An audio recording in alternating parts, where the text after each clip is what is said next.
咳嗽可以是身体的一种防卫机制，作用在将外来的物质或是粘液自我们的肺部以及上呼吸道清除，或是我们的呼吸道对于刺激物的一种反应。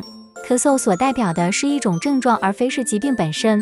记得看到最后会有使用方法哟。咳嗽的原因很多，严重程度也不尽相同。严重咳嗽并不代表疾病非常严重，反过来说，轻微咳嗽也可能代表疾病已经相当严重，因此我们不可掉以轻心哟。以下的咳嗽专门的多特瑞精油护理：一、化痰剂调配，柠檬加茶树加牛至加保味加椰子油稀释，抹胸口后背。二、前咳，顺畅呼吸，茶树、尤加利加椰子油，熏香并抹胸口喉咙，可镇定气管。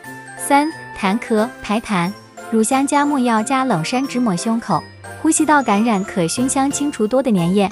四、有痰液咳嗽，丝柏加牛至加椰子油稀释，抹胸口后背喉咙。丝柏可收敛痰液，牛至是天然抗生素，增强免疫力去脓痰。五、止咳，莱姆内服，柑橘类都可。六、躺下才咳，没药有化痰作用，可内服外抹。七、睡觉才咳，夜咳，乳香加茶树加保味加佛手柑加薄荷加椰子油稀释，抹喉咙和脚底。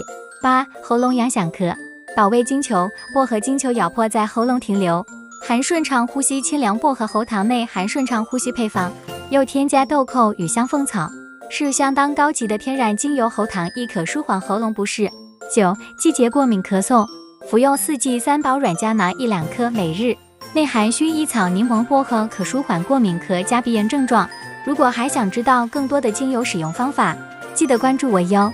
本文所有内容以及使用方法为个人使用及学习经验，是帮助身心平衡的辅助疗愈方式，并非治疗行为，切勿取代正统医疗，仅提供日常保养参考。